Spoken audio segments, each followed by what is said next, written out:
Bezrat Hashem, j'ai prévu pour ce matin un sujet qu'on n'aborde pas assez. Voilà. Avec l'aide de Dieu. J'ai même pris des notes, c'est rare quand je prends des notes. Voilà, avec l'aide de Dieu. Alors bien sûr le Shiur de Natania, et Shiva Etzraïm, chez Rav David Nakash. C'est enregistré, vous êtes juste devant la caméra. Ah, pardon. Voilà. Merci. Tu me disais, je ne vois pas la caméra. Voilà. Ok. Bezrat Hashem, la caméra elle est un peu tordue, c'est pas grave. Comment est-ce qu'on Voilà. Bezrat Hashem. Hein? Comment on peut voir le cours Après vous allez sur beaucoup Bouvouk, vous cherchez le Raphaël Michaï Ah d'accord. et vous connectez. Voilà, il y a plein de cours. Viens, je me place là si tu veux. Bezrat Hashem. Je devrais arrêter de dire. Je devrais arrêter de dire. Voilà, ça y est, on a bien arrangé. Voilà, allez, Bezrat Hashem. Alors, avec l'aide de Dieu, le cours, bien sûr, il est dédié à la mémoire de Rabbi Eliyahu Chaim ben Rina Kouka, d'accord, et Hamisha Bat Kouka. Voilà, Bezrat Hashem, Menuchato Menuchat Eden. Les Ilou Nishmat de Kouka. Claudine, Hamisha, Batariet, Kouka. Ah ouais. Claudine, Hamisha, Batariet Kouka. Tata. Voilà, Zichron Livracha, Menuchata Menuchat Eden, Bezrat Hashem. Alors, pour les Ilou Nishmat de tous les défunts, la guérison de tous les malades. L'apaisement dans le monde entier, y compris dans le 93, en France, on a une pensée pour eux, Bezrat Hashem. Les policiers devraient un peu réfléchir. Bon, alors maintenant, nous on dit ça, on dit qu'on n'a rien dit. Hein. Voilà. Donc, avec l'aide de Dieu, Bezrat Hashem, voilà. Et pour maintenant, bien sûr, la réfoua Shelema de tous les malades. Alors, parmi eux, il y a Floran Chana Bat Mazal Sivian, voilà, pour sa réfoua. Réfoua Shelema de Michaï Ben Esther. Voilà, avec l'aide de Dieu. Voilà. Est-ce que quelqu'un de très Abraham Ben Miriam. Avraham Ben Miriam, oui, on a entendu, ça peut marcher des fois. Ça peut qu'aider, voilà. Avec l'aide de Dieu, Bezrat Hashem. Donc voilà, alors. La fois du cinéma du Rav Steinman. Du Rav Steinman. Oui, bien sûr, comment l'oublier. Alors, pour la réfoua de notre maître, intégrant de la génération, le Rav Arieleb Ben Gietel, Ben. Hein? Non, Gietel Feg. Feg, ce qui veut dire Simcha en yiddish, d'accord? Donc, hein? Ça reste un de nos maîtres. Baruch Hashem, on aime tous les juifs. Et on aime tous les êtres humains. On aime même les animaux dans le judaïsme. On aime tout le monde. Même une fourmi, on n'a pas le droit de l'écraser gratuitement normalement dans le judaïsme. Vous êtes au courant de ça? Donc nous, on est là pour être un phare pour les nations et montrer le bon exemple. Alors, quand on commence à parler Ashkenaz Séfarad, Khilachali. Voilà. Alors maintenant, Bezrat Hashem, avec l'aide de Dieu, on va voir ensemble un sujet qu'on n'aborde pas assez. Et c'est le respect des parents. Non, oui, alors. À partager. À partager, ouais, à partager un maximum, parce qu'on n'en parle pas assez. Parce que je sais qu'on fait. Attendez, une minute. Ils vont regarder Facebook, les enfants. Attendez, c'est pour les enfants. Si on leur raconte le cours, il faut que nous. Hein? Eh ben, ils pourront le regarder. Mais c'est pas uniquement que pour les enfants. C'est aussi pour les gens qui n'ont pas leurs parents. Bon, les parents sont partis de ce monde. C'est pour tout le monde. Hein. Vous savez, le respect des parents, c'est à vie. Hein. Ça ne s'arrête jamais. Oui, même après 120 ans que vous allez monter en haut, vos parents, vos gros-parents, vos arrière-grands-parents, ils vont vous attendre. Il va falloir tous les respecter. Il faut vous y préparer, les enfants. Hein, parce que là, ce ne sera pas qu'un papa ou une maman qu'il faudra respecter. Ce sera toute une chemin. Alors maintenant, Bezrat Hashem. Oui, je sais, je parle beaucoup en anglais. C'est ce que je peux faire, j'ai vécu à Londres. Alors maintenant, avec l'aide de Dieu, on voit en réalité que concernant le respect des parents, il y a un point qui est extrêmement important. On voit que quand on parle de Yaakov et de Esav, d'accord? On parle de Yaakov, on dit que Ish Yoshev Ohalim, d'accord? Yaakov, il est Yoshev Ohalim, c'est ça dans la tente, il étudie, etc. Et Esav, on l'appelle Ish Sadeh. Ish Sadeh, c'est l'homme des champs. Maintenant, on a un problème. Pourquoi?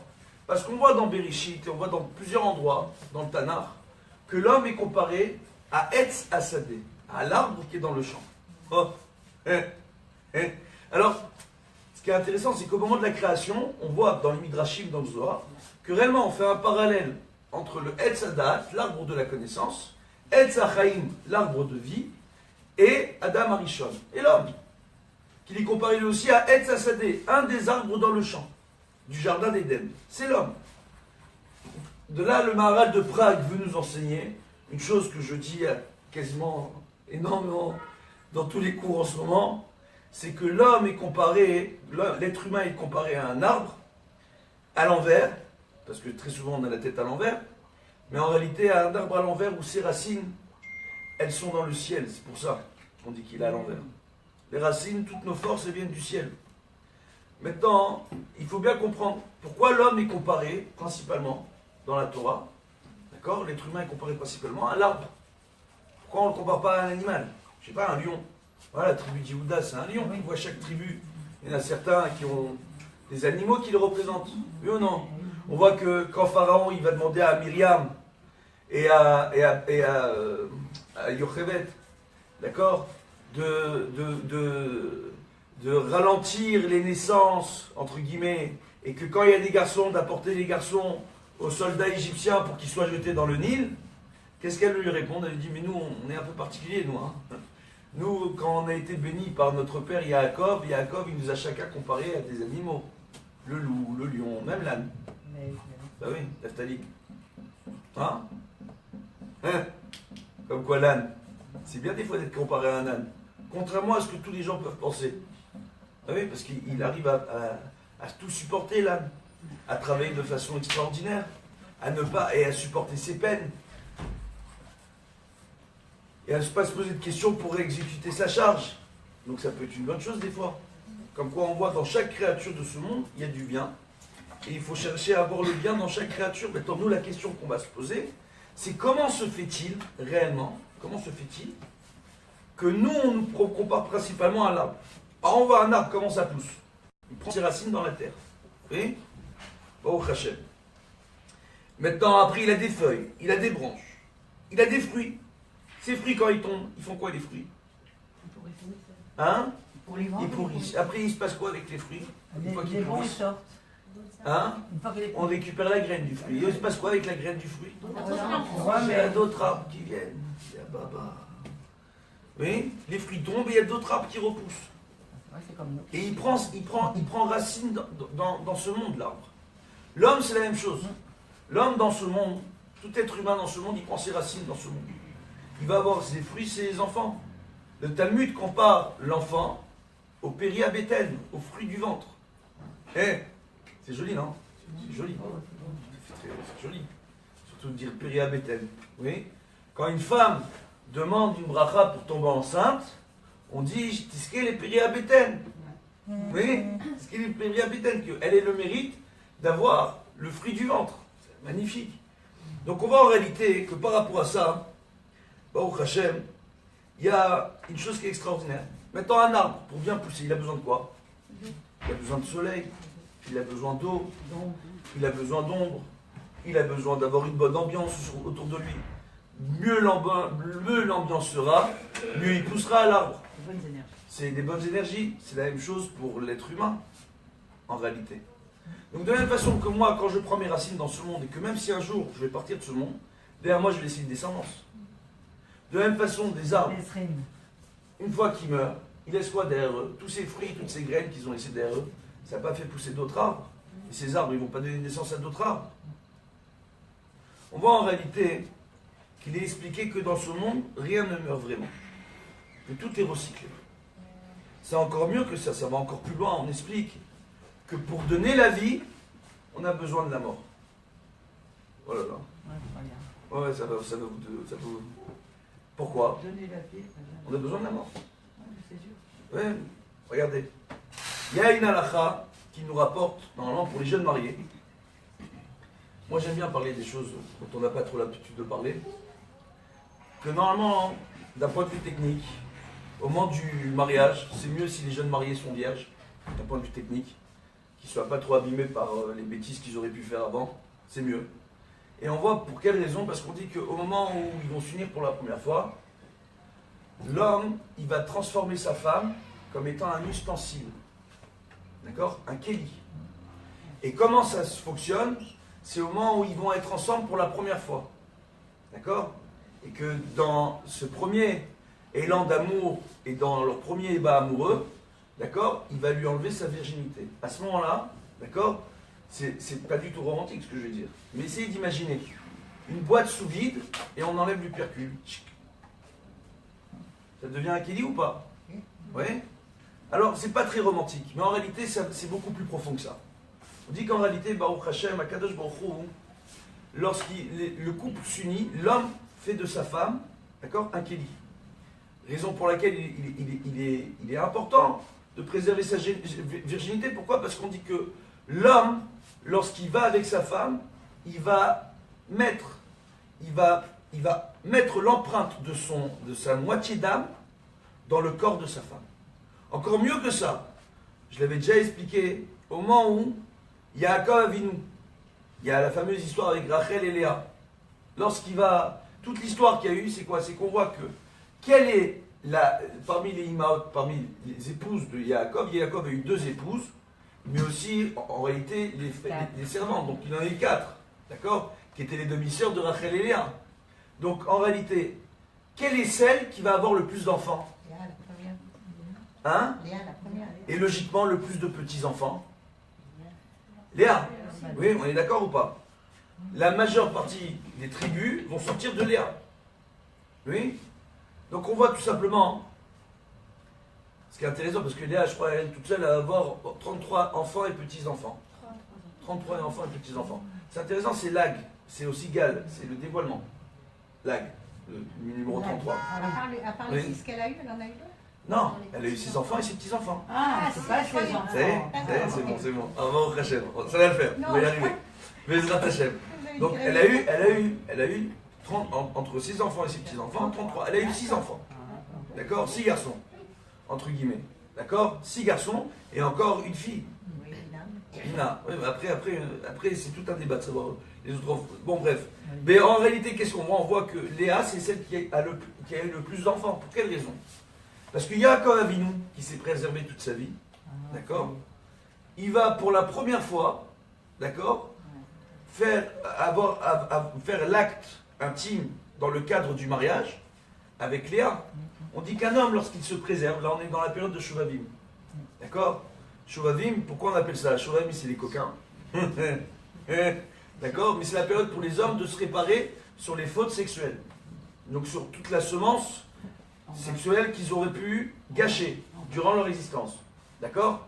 Et chaque année, c'est durant la même période, entre la parachat de Shemot jusqu'à la parachat de Mishpatim. D'ailleurs, Shuvavim, ce sont les Rachetevot, les initiales, des parachutes qui ponctuent cette période. D'accord? Donc on voit quoi en réalité? On voit tout simplement que c'est la période qui a été choisie. Quand on étudie la période de la sortie d'Égypte, avant d'arriver à la période de Pessah, d'accord? Avant de rentrer dans la période même de Purim, etc., on arrive dans cette période-là très particulière, où on essaye déjà de se réparer pour entrer dans le mois de Hadar, qui est un mois où il y a une bracha extraordinaire, où on dit que là-bas, le mazal du Ham Israël, il est vraiment, Baruch Hashem, au top. Ce qui veut dire que si on a des différences, si on doit se faire juger, c'est durant cette période-là qu'il vaudra mieux chercher à se faire juger, entre guillemets, pour régler nos différends, parce qu'il y a une énergie positive qui est créée dans le ciel et qui redescend dans ce monde. Durant ce mois-là, qui est le mois qui précède, chaque année, hein, on le sait, hein, c'est le mois qui précède Pessah, la période où chaque année on célèbre la sortie d'Égypte. Donc pour que les hommes s'enlèvent déjà toutes ces fautes-là. Maintenant on voit que Yaakov Avinu, il n'a jamais eu la moindre faute à ce niveau-là, d'accord, jusqu'au jour de son mariage. C'est-à-dire la première fois qu'il va avoir de la semence qui va sortir de son corps, c'est le jour où il va s'unir avec Léa. Il n'est pas tout jeune, hein, le garçon. Il faut lui dire que la cavote. Ils n'ont pas été choisis. Et ce qui veut dire que toute la force vitale, il faut savoir une chose. Pourquoi on explique ça? On explique tout simplement, il y a un midrash extraordinaire. Moi, quand je me suis marié, ma grand-mère, Zichrona Livracha, elle est venue, elle est venue quand elle nous a fait la bracha. Au moment où je suis né, elle est venue, elle a attrapé ma femme. Elle lui a dit, n'oublie pas ma fille, hein. La femme est comparée à un arbre, d'accord? Et elle a besoin de la sève. Ça veut dire quoi en réalité? C'est pas très joli. Mais en réalité, elle a besoin de s'unir à son mari. que le mari, lorsqu'il s'unit à sa femme, la force vitale de l'homme est transmise à la femme. Vous comprenez ou pas? C'est prouvé médicalement. D'accord? Dans la semence de l'homme, il y a des enzymes qui aident la flore vaginale à se développer, à se protéger, etc. etc. Donc, on voit qu'à travers l'acte d'union intime, il y a aussi un équilibre qui se crée entre l'homme et la femme. Non seulement ça, mais après, il y a même une question qui est posée, qui dit, quand une femme est enceinte, durant la période de grossesse, est-ce qu'elle a besoin réellement d'aller avec son mari? Ils sont pas en train de gâcher la semence de l'homme. La réponse est non. La semence, à ce moment-là, la vitalité là, est en train de renforcer l'embryon dans le ventre de la femme. C'est prouvé médicalement. Non mais c'est incroyable ou pas? Oui. Donc on dit en réalité la chose suivante, c'est qu'en réalité, quand l'homme il va s'unir avec sa femme pour avoir des enfants, c'est un peu de sa vitalité qui s'enlève. Ça va encore un petit peu plus loin que ça. La Gemara dit qu'un homme qui va faire la faute de Shervat Zera Levatala, je sais qu'il y a que des femmes, je suis un peu spécialement. Alors, qui fait que Shervat Zera Levatala, d'accord? C'est comme ça, c'est ce qu'on peut faire. Shervat Zera Levatala, d'accord? Gâcher sa semence. Ben, cet homme en réalité, il va avoir différents problèmes, d'accord? On voit qu'il y a une enzyme principale qui s'appelle la testostérone, qui est utilisée pour énormément de choses dans le corps, d'accord? Pas que pour la semence de l'homme, mais aussi pour les yeux, on a besoin de la testostérone, pour les cheveux, pour la pilosité, pour toutes ces choses-là, on a besoin de la testostérone. Un homme qui gâche sa semence, il va avoir un dérèglement pilaire, d'accord? Il y en a qui, ça peut leur faire perdre des cheveux, d'autres ça peut leur faire pousser des poils n'importe où sur le corps, d'accord? Deuxièmement, on a besoin aussi de la testostérone pour le bon fonctionnement de cette enzyme-là, de l'appareil digestif. Donc un homme qui gâche sa semence, il aura des gros problèmes de digestion. Je rigole pas, hein. C'est très sérieux ce que je suis en train de dire. Et mieux que ça, il aura des problèmes de vue. Et il devient chauve. Hein? Pas forcément. Ah mais c'est pas parce que vous voyez Parce que que des regardez, chauves. dans la Kabbalah, attendez, c'est pas très sympa. Maintenant, dans la Regarde, rue, qui elles ça, vont regarder les et chauves. j'ai pas de cheveux. Attendez. Alors attendez. On va regarder que les On chauves. voit tout alors. simplement que si dans la famille il y a des gènes, d'accord, d'hommes qui ont perdu leurs cheveux, bon, maintenant mis à part ça, Rabbi Akiva aussi il était chauve. Or, Rabbi Akiva il était chauve, d'accord, c'est rapporté dans la Gemara. On dit que parfois les grands maîtres, lorsqu'ils perdent leurs cheveux, c'est parce que la Midat HaChesed, la miséricorde, a pris le dessus sur eux. Donc quand on voit un maître de la Torah qui a perdu ses cheveux, ça veut dire que la miséricorde a pris le dessus sur Midat Hadim, que le cheveu représente la Midat Hadim. Vous comprenez? La rigueur divine. D'ailleurs, la femme peut laisser ses cheveux pousser, d'accord? Parce qu'elle n'a pas les mêmes obligations de l'homme. L'homme, on lui dit qu'il doit se couper les cheveux courts, il ne doit pas se lécher les cheveux poussés. Pourquoi? Parce que lui, c'est Alpi Kabbalah. C'est pas le seul sens Alpi Pshat, mais Alpi Kabbalah. Selon le sens ésotérique, l'homme, il représente la miséricorde dans le foyer, divine, entre guillemets. Et la femme, la rigueur divine. Donc la femme, on lui laisse les cheveux sur sa tête, pousser, pousser, pousser. Le cheveu représente la rigueur divine. Maintenant, mis à part ça, qu'est-ce que j'explique? J'ai parlé de dérèglement pilaire. D'accord? Dans la Gemara, on rapporte qu'il y a certains hommes qui peuvent voir des poils pousser un petit peu partout et avoir une mauvaise haleine. D'accord? C'est pas méchant. Ce que je suis en train de dire, c'est aussi prouvé médicalement. Donc, on a un problème. Comprenez? Sans compter le nombre d'infections et de maladies qu'on peut choper. D'accord? Avec ça. Pour l'homme, hein, même tout seul. Hein, entre lui et lui-même. Donc maintenant, qu'est-ce qu'on voit? On voit en réalité qu'il est très important. On dit qu'il est très important que dans l'intimité conjugale, l'homme se comporte avec sainteté. Donc il doit faire attention à bien garder son brit, shmirat habrit. D'accord? C'est quelque chose d'extrêmement important. Maintenant, par rapport à ça, on voit que lorsque lui, il va s'unir avec sa femme, c'est un peu de sa vitalité, un peu de sa force vitale qu'il est en train de donner. Oh, et la femme, elle est en train de le recevoir. On dit que cette femme, quand elle reçoit cette force vitale, ça permet à ses cellules de se régénérer. Récemment, on a dit quelle est la meilleure activité physique pour une femme, d'accord, pour sa bonne santé, etc., lorsqu'elle peut encore se permettre d'avoir cette activité-là, d'accord, c'est l'intimité conjugale avec son époux. Maintenant, sans abus, d'accord. C'est pas les grossesses? Hein? C'est pas les grossesses? Non, les grossesses, c'est vraiment du sport, mais je bénisse. Hein. Ok. Moi, j'ai fait que des grossesses nerveuses. Donc, j'ai pas vraiment vécu l'accouchement. Mais d'un point de vue technique, c'est problématique. Parce que ma femme, elle a accouché à chaque fois. Moi, je suis encore enceinte du premier. Alors maintenant, donc, attendez. Bon, Hachem. Donc, on voit, hein, en réalité, par rapport à tout ce qu'on est en train d'expliquer, en réalité, il y a une chose ici qui est extrêmement importante. On voit donc que pour donner la vie, d'accord, on donne un peu de son existence. Que des parents, quand ils vont s'occuper de leurs enfants, ils prennent de leur temps personnel. Ils prennent de leur énergie. Quand un enfant cause des soucis, ça me prend un peu la tête. Oui.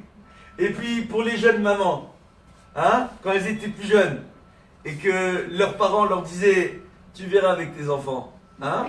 Comment on est quand ça arrive? Hein? Les jeunes mamans. Ya Rabbi. Alors maintenant, attendez. La retourne. Attendez. Moi je suis papa, j'ai plus de 3000 enfants en Israël. Bon, Hachem, entre les orphelinats et ceux que j'ai à la maison. Alors maintenant, hein, ce que j'essaye de vous expliquer, c'est que les enfants, bon, voilà. Donc on voit on donne de sa vie, on donne de son existence pour l'autre. Donc quelque part, quand je donne un peu de ma force vitale, je m'enlève à moi un peu de force vitale. Oui? Et quand moi je donne de ma force vitale en tant que parent, et que l'enfant ne répond pas de la façon dont on attend, d'accord, ne respecte pas nos attentes, et a des problèmes, et des difficultés, et des soucis, etc. Comment on est, nous? On ne se sent pas encore plus vidé, les parents? Non? Donc on donne de notre vie pour nos enfants. Donc pour donner la vie, je suis quelque part en train d'enlever un peu de la mienne. Oui? Maintenant, ce qui se passe, et ce qui est extraordinaire, c'est que tout simplement, à travers une existence, on voit qu'au moment du décès d'une personne, d'accord, c'est d'une maman, hein, Florence, qu'est-ce qu'on voit? On se rend compte en réalité que de tout ce qu'a fait le papa et la maman pour nous. C'est à ce moment-là que les enfants, quand ils étaient petits, ils ne réalisaient pas. Quand ils grandissent, ils se marient, ils réalisent un petit peu. Après, ils ont leurs enfants qui se marient, ils réalisent un petit peu mieux. Après, ils ont des petits-enfants. Ils disent, ah, c'est pas mal quand même. Mais après, les parents, ils s'en vont. Et là, ils réalisent réellement tout ce qu'ont fait leurs parents pour eux. Et quelle empreinte ils ont laissé sur eux. Non seulement sur eux, mais on voit les enfants, les petits-enfants, comment ils réagissent. C'est quelque chose d'extraordinaire. Donc on voit que même à travers la mort, on renforce la vie. Or, parce que quand on sort d'un enterrement, et qu'on voit tout ce qu'une personne a fait pour ses proches, on sort quelque part triste, mais aussi renforcé. Mais c'est le cycle. Oui, c'est le cycle de la vie. On ne va pas faire la chanson du Roi Lion ici, mais Baruch Hashem. Enfin, mais... On n'en est pas loin. Alors maintenant, Bezrat Hashem. Voilà. Alors, on voit par rapport à ça, hein, justement, que il y a une chose qui est fantastique. On doit comprendre qu'à partir du moment où on réalise ça, on comprend à quel point on doit respecter nos parents. À quel point c'est important. Et même lorsqu'ils sont partis dans leur départ, le fait de moi, dans ce monde, décider de bien me comporter, de bien m'occuper de mes enfants, si je suis un homme, de bien m'occuper de mon épouse, si je suis une femme, de bien m'occuper de mon mari, je permets au nom de mes parents, oui, tout simplement, d'être sanctifié au pied du plus grand nombre. Si je vois quelqu'un de bien, oui, ça peut être étonnant. Moi, j'ai connu des gangsters, malheureusement, d'accord? Mais comment je les ai connus? Parce qu'ils ont eu des enfants qui ont décidé de faire teshuva. Et les enfants, quand ils font teshuva, ils sont devenus des gens très très bien. Et les gens se sont dit, attends, ce type-là, il est très très bien. Maintenant, on ne connaît pas le père, mais forcément les parents, c'est des gens bien. Oui? Oui ou non? Même mieux que ça, quand est-ce le Kivudori, même quand nos parents n'ont pas une bonne renommée, même quand ils n'ont pas une bonne réputation, moi, le fait de bien me comporter, c'est respecter mes parents. Non? Et c'est leur rattraper un peu leur réputation. Mieux que ça, quand on voit des jeunes qui font teshuva, oui, ils habitent à Bnei Brak. Ils peuvent avoir des parents, des beaux-parents qui ne sont pas super orthodoxes. Donc, des fois, dans leur tenue, où ils ne mettent pas la perruque, où ils ne se couvrent pas la tête, la belle-mère ou la mère, etc. On peut avoir des enfants qui vont avoir honte, la pression sociale. Alors que Dafka, le FR, si maintenant on respecte nos parents quand ils viennent à la maison, avec respect et amour, on les ramènera beaucoup plus facilement. Moi, c'est le coup que j'ai fait à mes beaux-parents. J'ai fait ça à mes beaux-parents. Ma belle-mère, elle a une cuisine de lait, une cuisine de viande. Aujourd'hui, chez elle à la maison. pour elle, pour son kiff. Elle dit, je suis sûr, je m'embrouille pas. Voilà. Sans les obliger forcément. Hein? On n'a rien obligé. Avec la famille, on n'a n'arrive jamais jamais. obligé. On n'arrive jamais, Bakfia. Hein? Avec la famille, on n'arrive jamais. Surtout avec la famille. Alors maintenant, surtout avec la Ah oui, famille. avec la famille, on n'arrive pas. Qu'ils soient tous en bonne santé jusqu'à 120 ans. Mais- Bon, Hachem. Alors, avec l'aide de Dieu, qu'est-ce qu'on voit tout simplement? On voit que donc, qu'on compare la mitzvah de respecter ses parents, d'accord, tout simplement, à la mitzvah de respecter Dieu. C'est un comparatif dans le Talmud. On dit, tu respectes pas tes parents, tu respectes pas Dieu. Comment on le voit? On voit le premier commandement. Certains disent que c'est les deux premiers commandements. C'est une marque locale dans les poskim, d'accord? En réalité, bon, on voit quoi? Ani Hashem Elokecha. Velo Yelecha Elokim Acherim. D'accord? Donc, Velo Yelecha Elokim Acherim. Je suis l'Éternel ton Dieu, tu n'auras pas d'autre Dieu. Donc, tu vas me respecter moi et tu ne vas pas être idolâtre. D'accord? Et après, il nous dit quoi? Kaved. D'accord? Tu respecteras ton père et ta mère. Respecte ton père et ta mère. Ça vient tout de suite après. Donc, on voit le premier rapport, c'est Ben Adam, la Makom. C'est entre l'homme et Dieu. Et le deuxième commandement, c'est entre l'homme et ses parents. Oui? De ce fait, on dit que quelqu'un qui respecte ses parents, respecte Dieu. Et même si mes parents ne sont pas très religieux, le fait de les respecter, je respecte Dieu. Il y a un seul point où on dit qu'on n'a plus l'obligation de respecter nos parents. C'est à partir du moment où on a affaire à des gens qui, et ça, il faut vraiment faire une Sheelat Racham, poser la question auprès d'un Rav qui soit compétent, un Dayan, c'est important de le dire, pas, faut vraiment quelqu'un, et qui fasse une enquête et qui se renseigne comme il faut. Et s'il connaît les parents, c'est idéal, d'accord?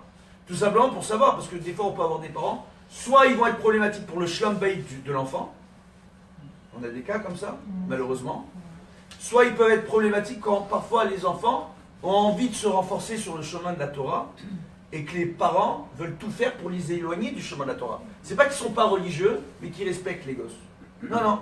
Ils veulent tout faire pour les éloigner du chemin de la Torah. Ça, c'est les deux cas exceptionnels où, malheureusement, dans ces cas-là, il n'y a plus l'obligation du Shalom Bayit. Mais c'est après avoir pris conseil auprès d'un Dayan. C'est pas nous-mêmes qui décidons. Oui? Oui? Des fois, il y a c'est le problème quand on a un père qui n'est pas dans le chemin de la Torah et que dans le couple il y a un garçon et que le... Alors il y a un père qui n'est pas dans le chemin de la Torah, dans le couple il y a un garçon, je dis fort pour qu'ils entendent là-bas. Voilà, et que... après il y a le problème du sandak parce que la tradition... Ah, regardez, le problème du sandak, moi je vais vous raconter. Ça c'est un problème parce qu'après... Est-ce que je peux? Oui. Je peux? Voilà.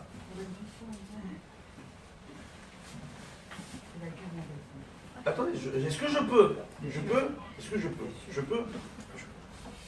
Baruch Hashem. Moi, j'ai pas eu ce problème-là, dans le sens où... Non, mais je vous explique. Dans le sens où, même si j'avais ce problème-là, je ne l'aurais pas eu. Pourquoi? Parce que j'ai étudié avec des grands rabbins de la génération qui m'ont tous demandé d'être les sandak de mes fils. Donc, ils ne m'ont pas laissé le choix. Donc, quand j'ai un grand de la génération, d'accord, qui me dit « Je veux être le sandak de ton fils », et ça a intérêt avec moi, mon père et mon beau-père, ils se sont fait petits. Ils se sont dit « Vaut mieux un grand rave que nous. » D'accord? C'est comme ça que ça s'est fait. Je ne suis pas parti chercher les grands rabbanim. Vous comprenez ou pas? C'est les grands rabbanim avec qui j'ai étudié qui ont demandé à être les sandak de mes fils. Baruch Hashem. Et c'est marrant parce que chacun de mes fils a pris le caractère du rave. Réellement, je le vois. Les rabbanim, je les connais bien, ils ont pris le caractère du rave. D'accord? Il y en a un, son sandak, c'est le Rav Meir Mazouz. C'est un fanat de la grammaire en hébreu et du dikdouk, etc. Et même dans sa façon d'étudier parler, c'est un peu comme le Rav Meir Mazouz. Donc c'est, voilà. On dit qu'il y a une hashpa. Non, il y a une hashpa du sandak, réellement. Maintenant, par rapport à ça, c'est pas le mien. Alors maintenant, par rapport à ça, qu'est-ce qu'on voit? On voit tout simplement... Alors, on voit tout simplement que le fait est qu'il y a des problèmes comme ça. Maintenant, moi, avec le temps, j'ai appris un petit truc.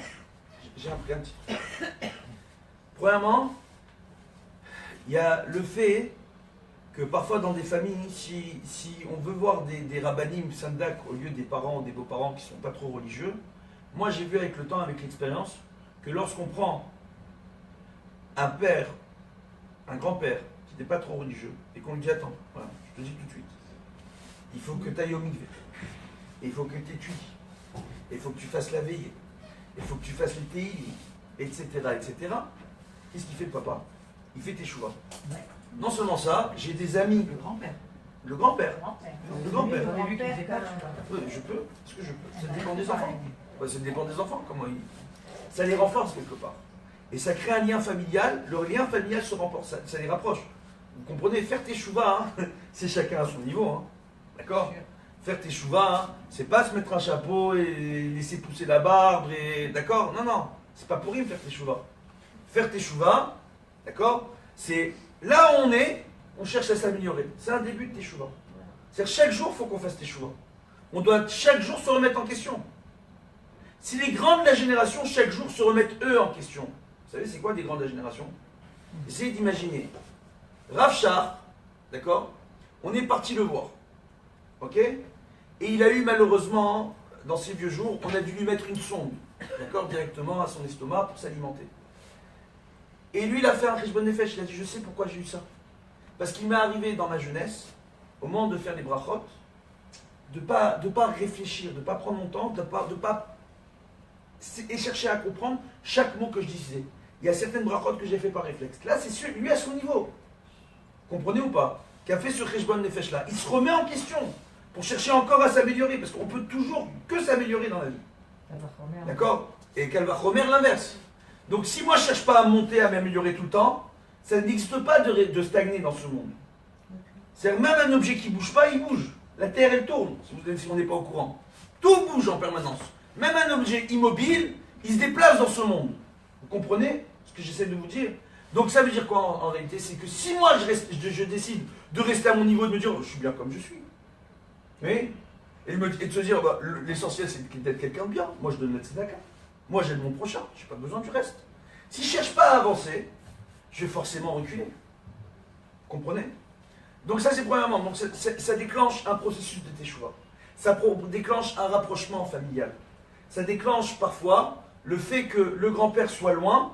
Ben, il se dit, attends, eh ben, il a envie de voir ses enfants et ses petits-enfants avancer sur le Derech HaTorah. Moi, j'ai vu des cas que j'ai suivis, des couples, des jeunes gens qui ont fait teshuva pendant des années. Je peux vous dire aujourd'hui, Baruch Hashem, les enfants, ils sont dans les yeshivot, il y en a certains qui sont mariés, je ne sais pas mon âge, qu'est-ce qu'on peut faire? Maintenant, on voit que par rapport à ça, que Baruch Hashem, aujourd'hui, on voit le résultat, c'est que le fait de m'avoir écouté à ce niveau-là, aujourd'hui, les grands-parents qui n'acceptaient pas le fait que leur petit-fils n'étudie qu'à la yeshiva au Talmud Torah, sans avoir les matières profanes, etc. Quand ils voient aujourd'hui ces petits-fils qui ont appris l'anglais en 3 jours, parce que toute leur vie, ils sont assis dans un Talmud Torah, ils ont étudié pendant 12 heures par jour de la Torah, du matin jusqu'au soir. Vous savez c'est quoi? Vous savez c'est quoi un avrech aujourd'hui? Un avrech, il étudie entre 15 et 17 heures par jour. Je vous parle du vrai avrech israélien. Je ne parle pas de celui qui est Baal Teshuvah, je parle de celui qui a été à la yeshiva, au Talmud Torah et qui a été formé pour ça. Vous savez comment c'est un avrech le Shabbat? Vous venez à Bnei-Brak, on mange une demi-heure, 40 minutes à table, on va au Beth Midrash, on étudie jusqu'à 11h, minuit, 1h du matin, on rentre, on dort, on se lève à 6h du matin, on va à la tfila, on étudie, on fait kidouche, une demi-heure, 3/4 d'heure le repas, on retourne étudier, il n'y a pas la sieste. Et s'il y a une sieste, c'est une demi-heure. Oh, et Motsei Shabbat, on étudie encore avec les enfants. Comprenez ou pas? C'est-à-dire le Shabbat, c'est une étude de 15 heures. Entre la prière et les tfilotes, il y a 15 heures qui passent. C'est l'essentiel du Shabbat. Et en plus, alors après, dans les quelques heures qui restent, il reste 7 heures, il y a une bonne heure et demie de promenade avec la femme et les enfants. Et les repas. Combien de repas on doit faire? Voilà. Hein? Combien de repas on doit faire? Le Shabbat? Qu'est-ce qui se passe, madame? Il y a le repas du vendredi soir, il y a le repas du samedi matin, il y a Seuda Shlishit, et il y a Melav Malka. Qu'est-ce qu'il y a? Donc voilà. Donc en réalité, qu'est-ce que j'essaye de dire? J'essaye d'expliquer ici, Baruch Hashem, que les gens arrivent à mieux comprendre. Ils se rapprochent, ils voient en réalité. D'accord? Des choses extraordinaires. On voit en réalité qui se passe dans le Olam, ce qu'on appelle aujourd'hui, entre guillemets, le Olam HaTorah. On voit par rapport à ça, dans le fait de devoir respecter ses enfants, d'accord? Et je rappellerai aussi qu'aujourd'hui, contrairement à tout ce qu'on peut penser et dire, moi j'habite à Bnei Brak, j'invite les gens à venir, 80% de la population à Bnei Brak, c'est une population active. C'est des gens qui travaillent, qui sont dans le business, qui font des affaires, Ben Porat Yosef, et vous ne le savez même pas, mais les plus grandes chaînes de magasins en Israël, de supermarchés, etc., les patrons, c'est des orthodoxes à Bnei Brak, qui ont été dans les yeshivot de Talmud Torah. Faut dire ça aux journalistes laïcs. Hein? Faut dire ça aux journalistes laïcs. Ouais, ils le savent, ils le savent. Ils en parlent, ils en parlent. Quand ils parlent du colloque des Chassidim, Gour, Vijnitz, etc., ils disent c'est les plus grands businessmen d'Israël, et c'est les hommes les plus riches d'Israël. Ce qui est dommage. Ils le savent. Ce qui est dommage, c'est qu'il n'y ait pas d'ardoute à Bnei Brak. Alors, mais il y a de l'ardoute. Alors maintenant, si vous n'y habitez pas, c'est pour ça que vous dites ça. Non, mais les Oui, c'est de Tunisiens, l'extérieur. vous- Alors maintenant, non, mais on est tous unis. D'accord, les Tunisiens On sait marocains. chacun où est-ce qu'on habite, chacun est pris de son côté, mais on est tous unis. Ne vous inquiétez pas. On sait, même si on a des débats entre nous, d'accord, on sait sur quoi on est d'accord entre nous. Et même dans les débats, on peut débattre, mais après discuter Il y sympathiquement. a toujours eu. dans la Il vie. y a toujours eu, il y aura toujours. Voilà, Baruch Hashem. Alors maintenant, hein, ce qui veut dire que le débat, parfois, ça peut faire grandir. Alors maintenant, on voit, hein, par rapport à ça, que donc il y a une grande mitzvah assez, d'accord, de permettre la crainte de Dieu. Et on voit tout simplement que quelqu'un qui va ne pas respecter le Shabbat en public, donc qui fait Chilul Hashem, donc qui ne respecte pas le nom de Dieu, il a la même sanction, selon le Sanhédrin à l'époque du Beth Amikdash, qu'est-ce qu'il a, que quelqu'un qui ne respecte pas ses parents. Un Ben Sorer ou Moré, vraiment le Ben qui ne respecte pas ses parents, lui aussi, il a la même sanction. Donc on voit que c'est mis au même niveau, le respect des parents et le respect de Dieu. Il est rapporté dans le Midrash que tous les rois, lorsqu'ils ont entendu le Matan Torah et qu'ils ont entendu les commandements, quand ils ont entendu qu'après Ani Hashem Elokecha et vous n'aurez pas d'autre Dieu, je suis l'Éternel votre Dieu et vous n'aurez pas d'autre Dieu, d'accord? Ils ont entendu tu respecteras ton père et ta mère, ils ont dit quoi? Il fait passer une loi avant de faire passer toutes les lois pour la royauté, il fait passer une loi pour les parents, il est dangereux. Les gens, avant de nous respecter, nous, ils demandent à respecter les parents avant de respecter les rois et les dirigeants de ce monde. Il est dangereux ce Dieu-là. Donc, les non-juifs à l'époque qui ont entendu le Matan Torah et qui ont voulu se convertir, parce que c'était un miracle, ils ont entendu dans le monde entier le Matan Torah. Ils ont voulu se convertir, ils ont été passés par le glaive, par les rois des nations. Oh, et il est rapporté tout simplement que dans le Midrash, que ces non-juifs-là, beaucoup d'entre eux, se réincarnent à travers les générations et reviennent dans ce monde ici-bas et ont le besoin un jour, les non-juifs, comme ça ils ressentent le besoin de se convertir. Et on dit qu'il y a deux raisons à cela, d'accord? Soit simplement ils sont eux-mêmes descendants de gens qui se sont assimilés à travers les générations et qui ressentent le besoin de se rattacher à des origines qui les dépassent, d'accord? Soit tout simplement ils ont été témoins du don de la Torah, ils ont voulu se convertir à ce moment-là et qui sont passés par le glaive. Donc ils viennent dans ce monde pour se convertir. Il y a une troisième raison qui est rapportée dans la Gemara, c'est que c'est des chassidés Yesod Olam, ce sont des gens qui ressentent le besoin de faire le bien. Et en général, on voit que les gens, lorsqu'ils se convertissent au judaïsme, ce qui est magnifique, c'est soit eux-mêmes deviennent des grands maîtres du judaïsme, hein, soit leurs descendants deviennent des grands maîtres du judaïsme. Rabbi Akiva descend de converti, descendant de converti. Rabbi Meir Balanès descendant de converti. David Ameller. D'accord, David Ameller descendant de converti. C'est que quelques exemples. D'accord. Voilà. Donc on voit tout simplement que c'est des choses qui sont extrêmement importantes. Donc on voit quelqu'un donc on voit l'importance. D'accord. De respecter ses parents. On voit le parallèle qu'il y a entre Dieu et les parents. Maintenant, il faut bien comprendre une chose. On n'arrive pas dans une famille par hasard. Je ne suis pas l'enfant de mes parents par hasard. Et mes parents, leurs frères et leurs sœurs, les oncles, les tantes, les cousins, les cousines, tout ça, là, c'est pas par hasard. C'est qu'on a tous une réparation à faire tous ensemble. Et si moi on m'a donné certains parents, c'est pour que moi je puisse réussir à les respecter. Le Ben Israël rapporte que la mitzvah la plus dure à accomplir, parmi les mitzvot de la Torah, c'est d'Avka, quand on devient adulte et qu'on a nos propres enfants, d'arriver à continuer à respecter nos parents. Même avant, déjà, quand on est jeune, on a du mal à les respecter. Alors quand on est déjà, après on devient des adultes, les parents on pense qu'ils sont un peu vieux, et on se prend pour leurs parents. On a du mal à les respecter. C'est compliqué. Il dit que c'est amusant. La plus compliquée à faire. En réalité, ça n'existe pas les mauvais parents, selon le judaïsme. Ça dépend comment on décide de voir la réalité que nos parents vivent. Le vécu qu'ils ont eu. Comment je décide d'interpréter les choses. Si j'essaye moi de me mettre à leur place, si j'avais eu la même éducation, si j'avais grandi dans le même milieu qu'eux, d'accord? Si j'avais eu les mêmes fréquentations, les mêmes expériences, bonnes et mauvaises, comment moi je serais sorti à leur place? Ouais? C'est intéressant, non? De se dire ça. Parce que moi j'ai l'histoire de mon grand-père, Zichrono Livracha, mon grand-père maternel. Malheureusement, très jeune, il s'est retrouvé orphelin, à devoir s'occuper de ses frères et sœurs. Et c'est une histoire vraie, lui. Lui, il allait à pied le matin, d'accord, chercher le lait chez le fermier dans un petit bol. Il allait traire la vache. Et c'était son salaire, le petit bol. Parce qu'il allait aider le fermier à la ferme. Pieds nus, il n'avait pas de quoi se payer des chaussures. C'est quelque chose d'extraordinaire. Il a fini, en plus, extraordinaire, orphelin comme ça, s'occupant de ses frères et sœurs. Après, il a été... il a travaillé à la poste, il livrait le courrier en Tunisie.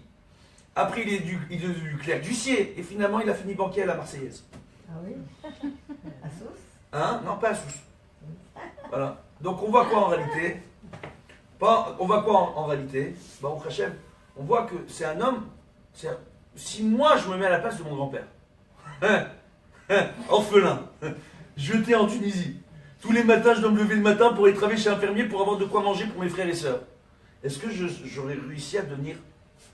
Est-ce que j'aurais réussi à devenir banquier? Pourquoi pas? Je ne saurais jamais. Je ne saurais jamais, mais rien que ça, je dois le respecter, mon grand-père. Évidemment.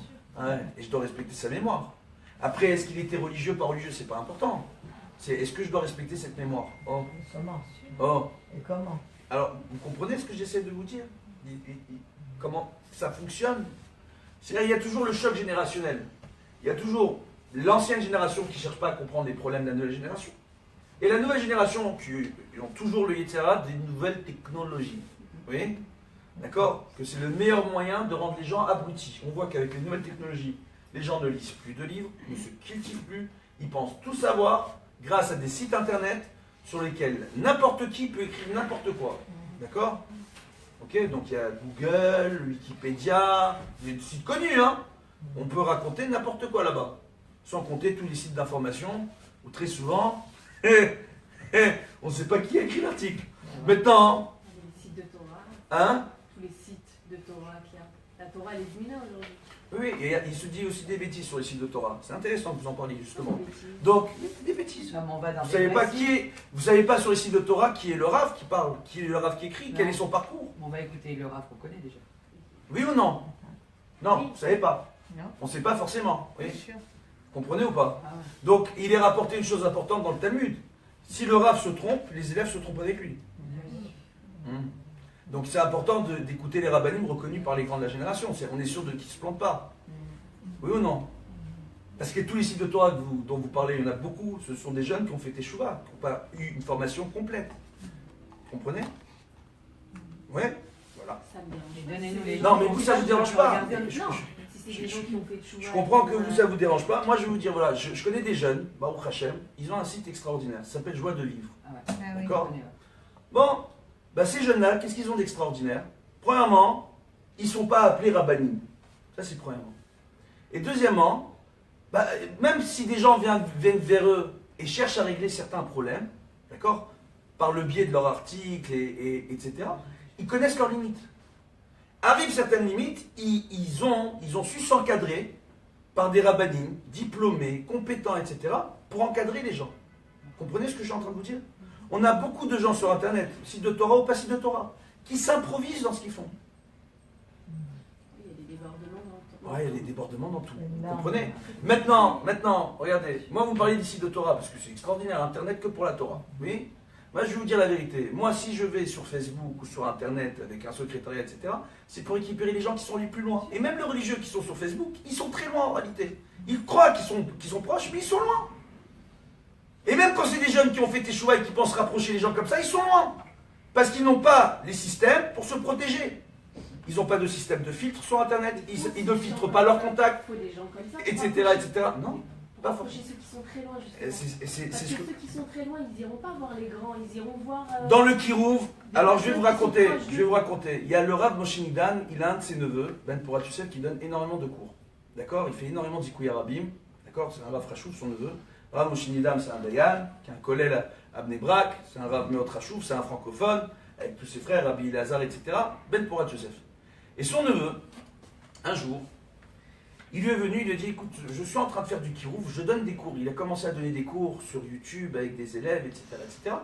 Et il y a des gens qui ont commencé à venir vers lui, à lui poser des questions, et des gens qui se sont approchés de ses cours, etc. Et il y a une personne qui est venue à ce moment-là, qui avait des problèmes, qui pour ce jeune Rav, il n'arrivait pas à trouver de solution pour lui. Donc il est parti voir son oncle, le Rav Moshe Nidam, Ben Porat Youssef.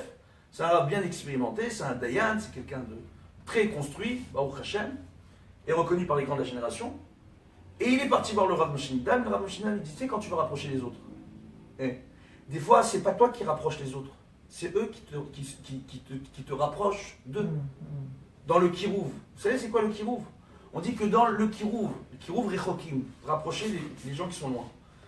Le Rav est d'un côté, il tire sur une corde, les gens sont de l'autre, ils tirent sur la corde. Si le Rav, il n'est pas suffisamment fort pour pouvoir tirer la corde vers lui et être sûr de tirer les gens vers lui, il peut tomber. Vous comprenez? Voilà. On ne va pas rentrer trop dans le détail, mais je sais de quoi je parle. Vous comprenez? Maintenant, je peux vous donner un simple exemple. On va donner un exemple. Si on a des gens qui gagnent leur vie malhonnêtement, et il y a un petit jeune qui donne des cours de Zikoué Arabim, il a étudié au collège, il a besoin de Parnassa, il a besoin de gagner sa vie. Et d'un seul coup, il y a quelqu'un de très malhonnête qui vient et qui lui dit, je suis disposé à te donner de l'argent tous les mois. Il a le droit d'accepter cet argent-là? Non, c'est du blanchiment. On fait quoi? Et combien de jeunes Avrechim, de jeunes Kolelman qui sont dans le besoin à Ramoth m'ont appelé pour me dire, on m'a proposé, d'accord, d'encaisser de l'argent ici et là, etc., pour des gens malhonnêtes. Voilà. Et c'est des jeunes qui n'étaient pas préparés à ça, et ça leur est tombé dessus parce qu'ils ont donné un cours de Torah sur un site internet.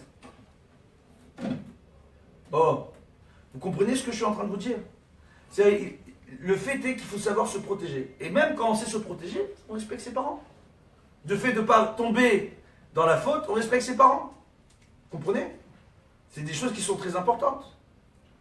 Maintenant, malheureusement, des fois, on a des gens qui parlent de Torah, et ce qu'ils disent, c'est repris par tout le monde parce que ça plaît à tout le monde, mais on ne sait pas exactement sur quoi ils se reposent.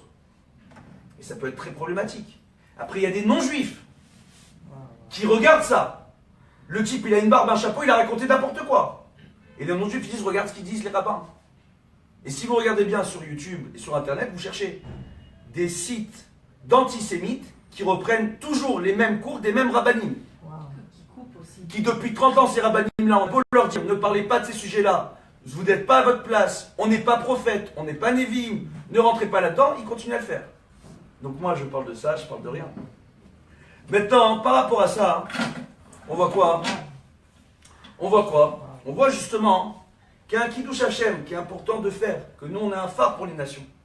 Vous comprenez? On doit faire très attention dans les expressions qu'on dit, dans les enseignements qu'on donne, et ne pas laisser la place à des gens qui n'ont qu'une interprétation personnelle de ce qu'ils ont envie de comprendre.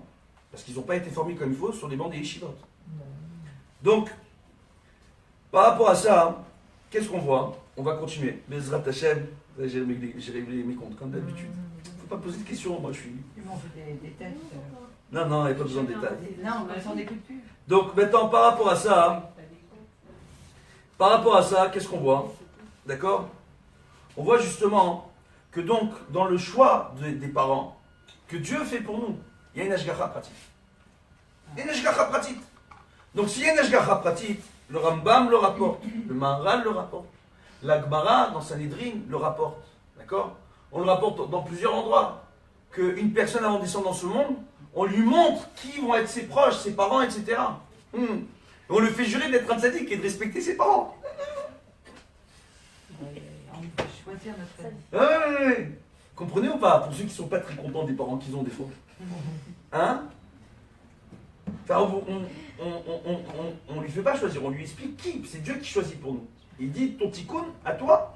D'être dans cette Non, non, elle ne choisit pas. On lui impose. On lui impose. Mais on lui dit voilà, c'est eux, ça va être eux et ça va être ton tikkun. D'accord? Ou ta chance. Et d'arriver à bien s'entendre. Il faut arriver. Ton petit coup ou ta chance. Ouais, ton tikkun ou ta chance. Mais ça reste aussi un tikkun. Quoi qu'il arrive. C'est peut-être moi le tikkun pour les autres. Hein. On parle des parents. Maintenant, qu'est-ce Si qu'on on a voit des tout parents simplement? extraordinaires, c'est une chance. On voit justement. Oui, mais tu as dit quand même. Attendez, on voit justement, d'accord?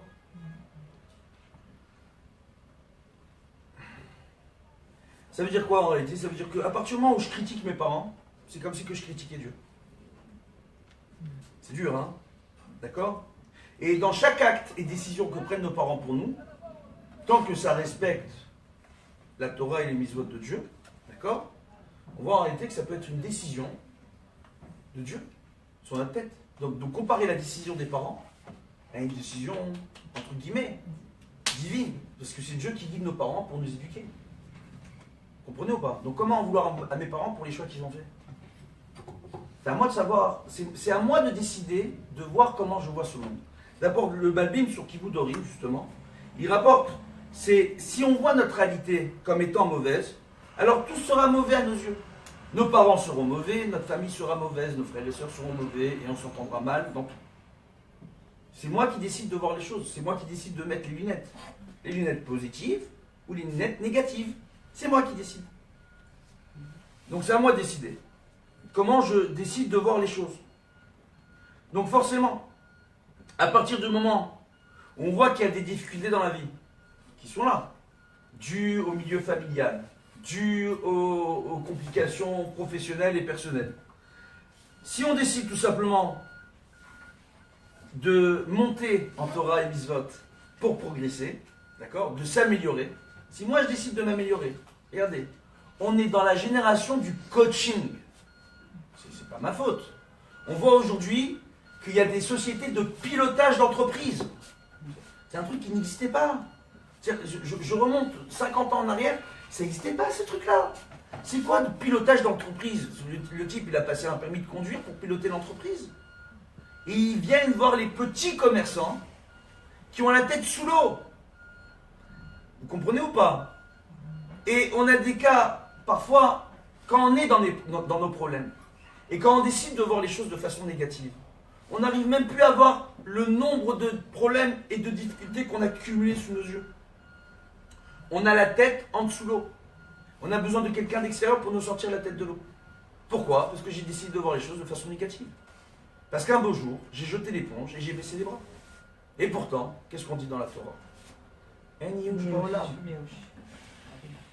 C'est pas Rabbi Nachman, c'est dans le Talmud. Rabbi Nachman l'a repris. Ça, c'est vrai.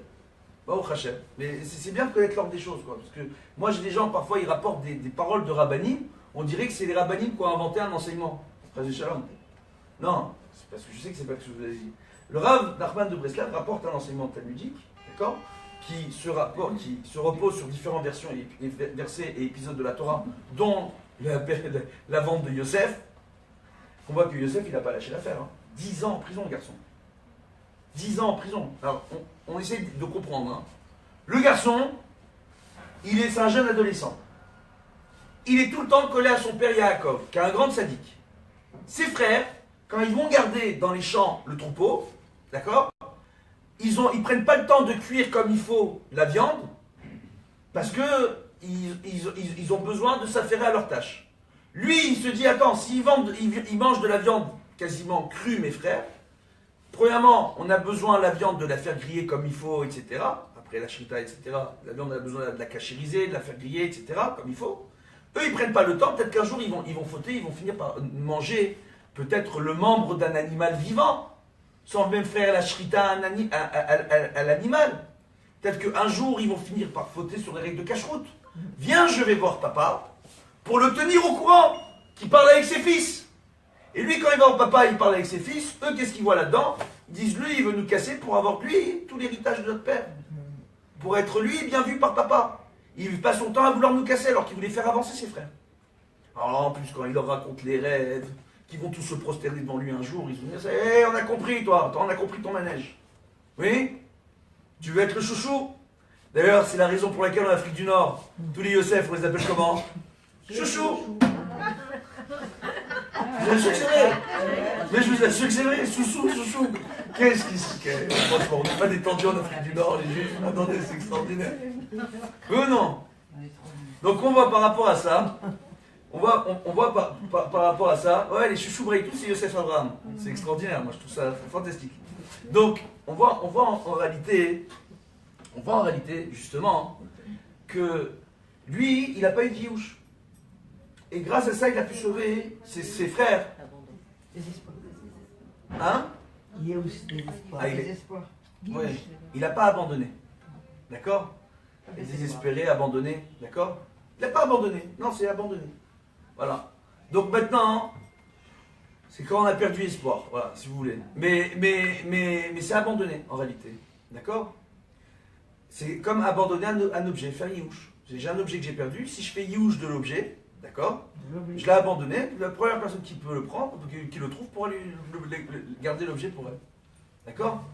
Donc ça veut dire tout simplement, on voit par rapport à ça justement, que un Yiyouch, Baolam. Donc s'il n'y a pas de Yiyouch possible, si moi, je n'ai pas besoin d'abandonner, le Rav Nachman de Breslav a écrit là-dessus, j'invite tout le monde à lire les passages du Rav Nachman dans l'Ikouté Moharan qui parle de ce sujet-là, c'est extraordinaire. Il dit justement que il nous explique comment toujours voir les choses de façon positive. Mais ça, tout le monde le dit dans la Torah. Hein. Tout le monde le dit. Donc, à partir du moment où moi, je comprends les choses, d'accord?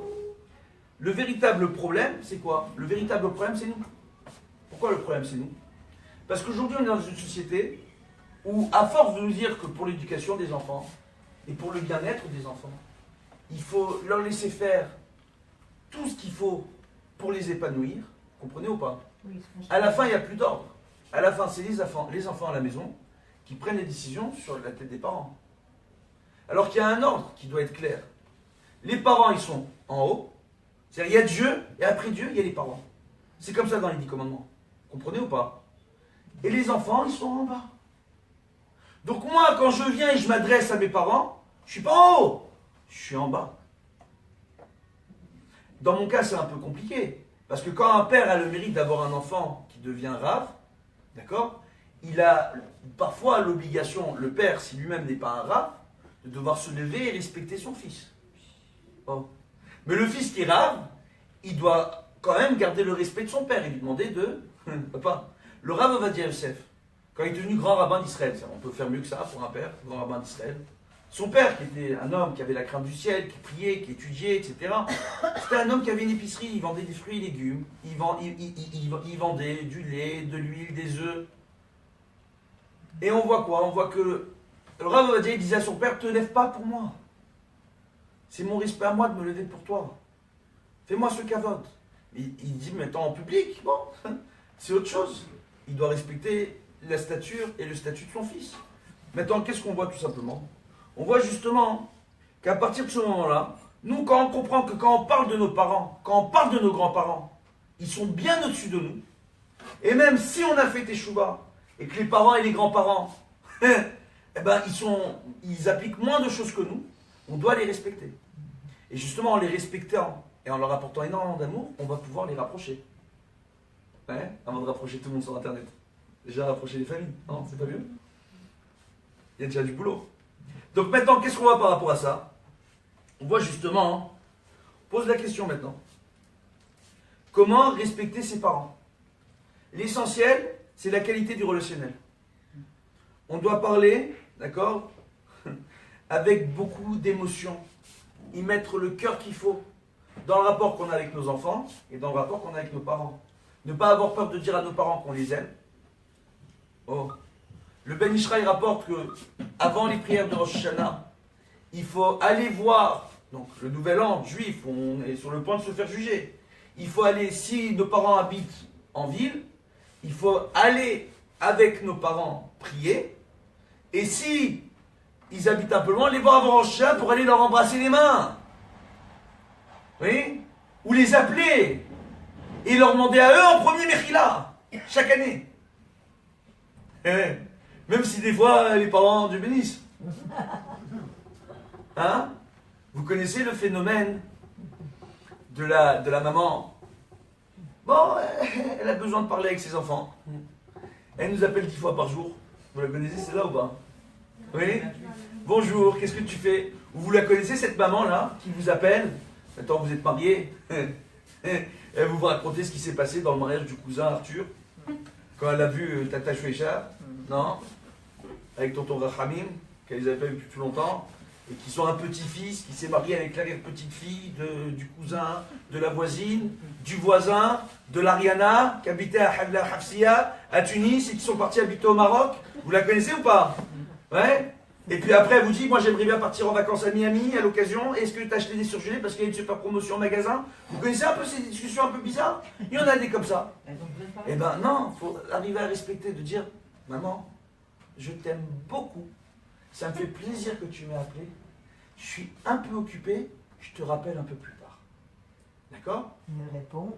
Oui. Mère. Et qu'est-ce qu'elle dit la maman en général? Ouais. Alors que la même maman lui dit, oh maman, j'ai pas le temps! Je suis occupé, je suis avec les enfants, c'est le feu à la maison! Pourquoi tu m'appelles? À l'heure des bains et du dîner, je suis occupé! Comment elle est la maman? Elle raccroche, elle garde le sourire, mais le sourire il va être pincé. La qualité du relationnel. Comment dire les choses? Non? Que ça. Ah, c'est que ça. C'est que ça. C'est que ça. Et même avec les gens en général, hein, c'est que ça. Vous comprenez ou pas? Voilà, c'est extrêmement important. La vie est basée là-dessus. Oui, on a beaucoup de gens, je vous donne un exemple. Comment des gens arrivent à se compliquer leur vie? Il y a un rugby, cela. Il m'énerve. Alors, je vous explique. Vous allez comprendre quand je vais vous parler de l'exemple. Concret.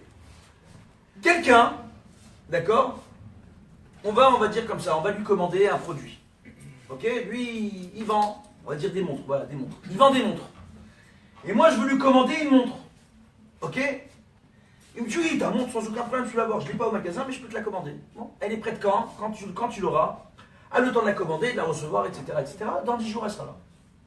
T'es sûr? Parce que dans 10 jours, il y a l'anniversaire de mon mari. Et je vais lui offrir la montre. T'es sûr, hein? Parce qu'il veut ce modèle de montre-là. On veut faire plaisir à son mari. Oui? Il avait envie d'une montre Mickey. Elle dit chez elle. Donc maintenant, qu'est-ce qu'on voit? On voit tout simplement que le monsieur, qu'est-ce qu'il nous fait celui-là maintenant? Une semaine passe, les 10 jours passent, je viens au magasin, moi, prendre la montre. Il m'explique qu'il y a eu un problème à la poste, que c'est pas sa faute, que c'est exceptionnel, etc., etc., qu'il y a du retard, mais que dans 10 jours, c'est sûr, la montre, elle sera là. Oui? Et 10 jours, et encore 10 jours, et encore 10 jours, et encore 10 jours. Les mois passent, oui? La femme, le jour de l'anniversaire, elle dit à son mari qu'elle lui a acheté la montre. Elle a déjà payé une avance au magasin, oui ou non? Oui? Admettons, c'est une belle montre, comme la mienne, à 200-300 shekels. Bon, je sais qu'il y en a qui coûtent un peu plus cher, mais admettons, d'accord? Elle a dépensé de l'argent quand même pour la montre. Et le mari, elle lui a dit, j'ai une surprise pour toi, j'ai commandé la montre, mais elle doit arriver. Elle sera là très bientôt, oui ou non? C'est pas la même chose que le mari qui arrive le soir de son anniversaire et couvre le cadeau avec la montre. Donc déjà l'autre, il lui a gâché le truc. Pourquoi? Parce que l'autre, il a oublié de commander la montre. Ou il a dit que oui, il pouvait commander la montre, mais en réalité, il n'a pas vérifié si elle existait encore, si le modèle existait encore ou s'il pouvait se le faire livrer. Et finalement, son livreur, il dit que la montre n'existe plus, il est en train de chercher partout s'il n'y a pas un magasin qui a la montre pour pouvoir la vendre lui. Vous les connaissez ceux-là ou pas? Et qui se débinent, qui zigzaguent. Ouais. Ça, c'est des gens, c'est des spécialistes après, pour avoir des problèmes de shlom bayit, pour avoir des problèmes avec leurs parents, pour avoir des problèmes avec leurs frères et sœurs, alors que, parce que c'est des gens qui pensent que le relationnel, c'est d'être tout sourire et de dire oui aux gens tout le temps. Non. Le relationnel, c'est d'être tout sourire, mais de dire la vérité aux gens. De dire quoi? De dire, ah, vous avez choisi cette montre, je vais vérifier avec mon fournisseur. Si c'est pas possible, voilà, il y a d'autres modèles de montres, je suis sûr des avant en stock, elles sont dans le magasin. Voilà. Choisissez d'autres modèles, parce que celle-là, peut-être que je l'aurai pas. Peut-être qu'on va faire de la vente. Au moins, hein, les gens, ils vont pas être fâchés avec toi à vie. Ils vont pas nous faire une sale réputation. Moi. Oui? Non? Non, c'est simple ou pas? Bon, alors c'est très simple. Donc maintenant, moi, quand des gens m'appellent et qu'ils me demandent voix d'arabe, est-ce que je vous dérange? Je dis, allez-y, parlez. Je réponds jamais à cette question.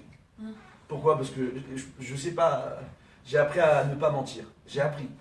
Ça veut dire que par nature, on aime faire plaisir aux gens, surtout chez les Tunisiens. D'accord? Donc maintenant, ce qui se passe, c'est quoi? C'est que les gens me demandent s'ils me dérangent. Je réponds pas. Je dis, allez-y, parlez, je vous écoute. Bon, vous pouvez parler maintenant? Je vous écoute, parlez. Je ne dis pas si je peux parler ou pas. La personne commence à parler. Si ça prend 1 minute, je lui réponds. Si je sens que ça commence à prendre du temps, je vais dire à la personne, excusez-moi, alors on va fixer un rendez-vous téléphonique. Vous m'appelez tel jour, telle heure, à tel moment. Oui? C'est pas compliqué. Quand on fait ça avec les gens ils se fâchent après. Non? Et vous me rappelez. Oui? Et c'est eux qui doivent me rappeler. C'est pas moi qui leur dis que je vais les appeler. Oui, parce que je te rappelle. On ne rappelle jamais. Qu'est-ce qui se passe avec les gens qu'on ne rappelle pas? Ils vous prennent pour un menteur. Hein? Ils vous prennent pour un menteur. Voilà. Comprenez ou pas? Donc c'est très compliqué. Donc au niveau du relationnel, s'investir c'est quoi? C'est d'être avenant, agréable, mais dire les choses. Mais dire les choses, non? C'est important. Au moins il n'y a pas de mauvaise surprise. Par rapport à ça, on voit justement que le respect de ses parents, le respect de l'autre, c'est pas quelque chose de technique. C'est quelque chose qui est dans l'émotion. L'émotion, c'est pas au niveau du corps. Contrairement à tout ce qu'on peut croire. C'est au niveau de la neshama. D'arriver à s'investir avec sa neshama. Pour arriver à garder le lien avec les autres. Qu'est-ce qu'on dit quand on dit chayecha? D'accord? Chaye kodem, ça veut dire tes vies en premier. Donc d'abord les gens de ta famille, tes proches, etc. Tu dois t'inquiéter d'eux en priorité. Maintenant on dit quoi? C'est quoi chaye Adam?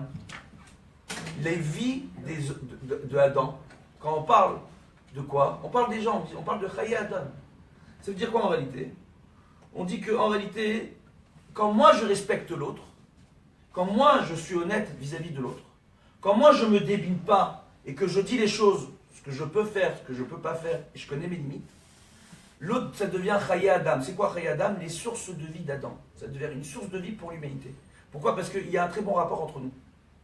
Si moi je commence à faire des promesses que je ne peux pas tenir, si moi je commence à ne pas dire toutes les choses telles qu'elles devraient être ou telles que je peux les faire, je commence à créer un mauvais rapport entre moi et cette personne. Je crée un différent. Avec le différent vient la marloquette. La marloquette, c'est un von deoraita. On ne parle pas de marloquette les shem shamaim. On ne parle pas d'un débat au niveau de la halacha pour entier le nom de Dieu. Ce que je vous expliquais tout à l'heure avec Internet, les sites de Torah, etc., c'est les shem shamaim. C'est pour que justement le nom de Dieu soit sanctifié et qu'au lieu d'avoir des non-juifs qui reprennent certaines expressions ou enseignements de certains rabbins sur Internet et dire voilà les juifs ils sont dangereux, d'avoir exactement le contraire, de voir des non-juifs reprendre des vidéos et dire ah regardez qui cherchait les juifs, regardez le Rav Yechiel Ben Chitrit. Le Rav Yechiel Ben Chitrit c'est un ami, c'est un ami. Aujourd'hui il donne des conférences à des médecins, des psychiatres, des psychologues, etc. Cherchez sur Internet un jour un antisémite qui reprend les vidéos du Rav Ben Chitrit en disant ils sont fous ces juifs. Ah bon? Ça n'existe pas. Ça n'existe pas. Même mieux que ça. Le même qui reprend les vidéos des autres rabbins, il reprend les vidéos du Rav Yechiel Ben Chitrit en disant regardez comment lui il est bien. Si les autres ils pouvaient être comme lui. Wow. Voilà. Ça c'est un Rav reconnu qui a été formé. C'est la différence. Oui, il a des vraies sources. Ben pour Joseph, c'est un vrai Talmid Chacham. Exceptionnel. Au Hachem. Donc maintenant, par rapport à ça, vous comprenez ce que j'essaye de dire? Voilà. Donc par rapport à ça, voilà, Yerias, tu me regardes, je te kiffe. Alors maintenant, non, on parle détendu entre nous avec le Rav Yerias, c'est un ami. Alors maintenant, on voit en réalité on voit que le kavod de Dieu et la volonté de Dieu, c'est le kavod et la volonté, d'accord, de respecter les gens autour de nous, de respecter nos parents. Et par le biais du respect des parents. Pourquoi on impose aux enfants de respecter leurs parents? Si on le voit sur le plan social. Si un enfant déjà, il respecte ses parents, il va apprendre à respecter aussi les autres. S'il apprend avec ses parents à être franc, parce que ce qui est compliqué, c'est qu'avec les gens les plus proches de nous, on a très souvent peur des prises de tête. On a besoin parfois de se justifier, on a besoin d'avoir des non-dits. On préfère ne pas aborder certains sujets, oui. Alors que si, au lieu d'aborder les sujets, on les évite, mais on garde un sourire et on dit ça, je ne peux pas. Vous ne connaissez pas? Moi, je vais vous expliquer le phénomène. Admettons, il y en a toujours un dans la famille, il a un grand véhicule. Vous le connaissez celui-là ou pas? Le pauvre, Mishkin. Il y a toujours celui qui a le véhicule avec 10 places. Oui. À chaque fois qu'il y a un événement familial, oui. À chaque fois qu'il y a un déménagement, à chaque fois qu'il y a quoi que ce soit, lui, il ne travaille pas, lui. Lui, il ne travaille pas, il n'a pas une femme, il n'a pas des enfants, il n'a pas d'occupation. Lui, il attend que ça. Il est derrière son téléphone, il attend qu'on l'appelle pour lui dire « Tu peux venir m'aider à déménager ?» C'est ce que pensent les membres de la famille.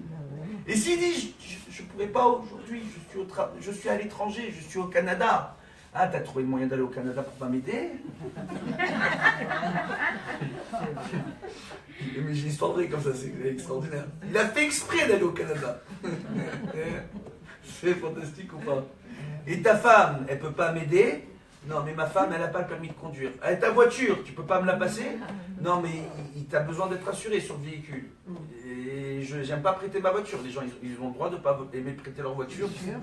Non. Il y en a qui estiment que non. Oui? Alors, qu'est-ce qu'on fait quand c'est comme ça? On achète une petite voiture. Tout simplement, c'est quoi? Comment ça se fait un truc pareil? C'est que tout simplement, cette personne-là, avant d'acheter cette grande voiture, très souvent, c'est une personne qui n'a pas su dire non, qui n'a pas su se protéger. Et de temps en temps, on vient et on se fait envahir, entre guillemets, par des demandes qu'on ne peut pas respecter. Alors que le véritable respect de l'autre, j'ai un peu tout mélangé, le respect des parents, le respect de l'autre, le relationnel, etc. Je fais un peu tout le monde. Parce que tout se rejoint. Vous comprenez ou pas? C'est quoi en réalité? C'est d'être d'Over Emet. Midvar Sheker Tichak. Des paroles de mensonge, éloigne-toi. C'est quoi les paroles de mensonge? Mentir. C'est pas uniquement dire une chose qui n'est pas vraie. C'est de ne pas dire des fois toute la vérité. C'est de vouloir éviter certaines choses. Alors que si on arrive à dire les choses en disant avec sourire, avec amour, et que les autres après ne sont pas disposés, tant pis. Comprenez ou pas? Je vais vous donner un autre exemple. L'événement familial. Vous connaissez l'événement familial? Il y en a toujours un qui ne veut pas être en présence de l'autre. Oui? Il y a toujours un Raymond fâché avec un Maurice. Bon, les prénoms, c'est qu'un exemple. Hein, d'accord? Mais il y en a toujours un fâché avec l'autre. Oui? Et puis d'un seul coup, vous avez un mariage, une bar mitzvah. Et il y en a un qui vous appelle, qui dit, si l'autre, il vient, moi je suis ton oncle. D'accord? Si l'ami de tes beaux-parents vient, moi je viens pas. C'est ou lui, ou moi. Hein? Vous savez ce que je fais moi quand c'est comme ça? Je dis c'est lui, ni toi. Il n'y a pas d'embrouille. Les gens qui viennent chez moi, ils viennent pour faire la fête. Si vous êtes fâchés les deux, restez les deux chez vous à la maison. Hein? Si l'autre il a rien dit. Si l'autre il a rien dit. Mais c'est toujours délicat. Ce que j'essaie de vous expliquer, c'est quoi en réalité? Ça veut dire quoi? Ça veut dire que en réalité, c'est une façon de voir les choses. Moi, maintenant, si je suis heureux pour les gens qui m'envoient le carton d'invitation et que je veux réellement me réjouir avec eux, je ne vais pas leur demander qui est invité, qui est là, qui n'est pas là. Et si je vois un que je ne peux pas blairer, la salle est suffisamment grande pour aller de l'autre côté. Et si celui que je ne peux pas blairer, d'un seul coup, on lui donne la parole, je peux tout simplement aller sortir dehors pour respirer un bol d'air. D'accord? Pas fumer une cigarette, faut pas. D'accord?